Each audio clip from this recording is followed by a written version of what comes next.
Hey everyone, yeah, gonna be my last stop for the day because to tell you the truth, this heat is really starting to get mad. But this was my last stop anyway. And yeah, I'm on a very quiet residential road in North Headington, and literally just there I can show you the photographs. Literally, what we'd be looking at, like what, 20 feet, and then just up the road I literally have just seen the entrance to the John Radcliffe Hospital, which is an extremely large, extremely famous hospital in Oxford. And funny, I am sitting on the opposite side because of course I don't want to be too obvious in this. Excuse the cars going past. I say it's a quiet neighbourhood, there's a few cars and that. So what am I looking at here? Right, as you can see, literally, I just got off the bus at the end of that road where that car's just come up. And I'll try and be brief just in case the owners see me through the windows. So I'm trying to keep it at that angle because I don't want the license plate obviously on here. That is 32 Sandfields Road. Now, why am I filming that house? Well, it's semi-detached, it's really tiny, but can you believe this? But would you believe it if I was to tell you that that is the house where this was the home of Henry Victor Dyson, or Hugo Dyson as he was more generally known. He was a fellow writer, he was an Inkler, and he came to Oxford after being at the University of Reading for a number of years in 1945, and he lived in this house from 45 until his death in 1975. If you saw my video earlier, you've seen that he's buried with his wife in Holywell Cemetery. And not only that, he was actually the person that helped C.S. Lewis convert to Christianity. So he's definitely an important member of the Inklings. Okay guys, made it up the hill and now slightly down the hill and that.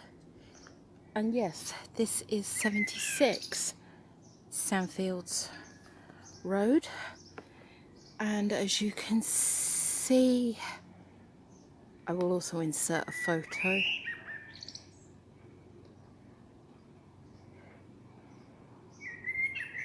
J.R. Tolkien lived here from 1953 to 1968. Yep, that's right. He was here just before he published The Lord of the Rings. And yes, he moved out in 1968 and moved down to, if I remember correctly, I think it was Bournemouth or Cornwall, either way. And the reason for it is because, of course, by then, The Lord of the Rings had become such a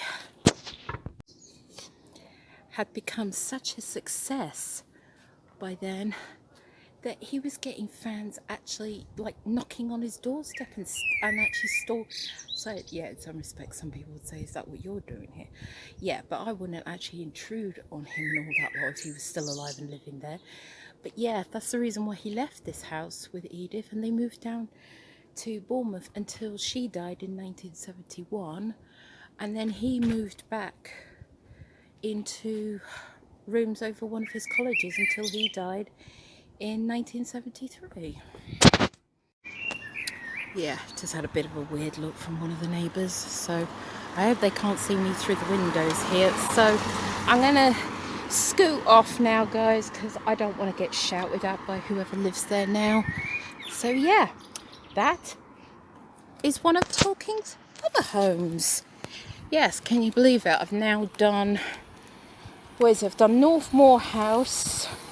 Apparently, I've also found out from that house that he actually did live next door when it was either he lived at 22 first and then moved into 20 because it was larger, or it was vice versa. Then, of course, I went to the house in Holywell Street, and now here.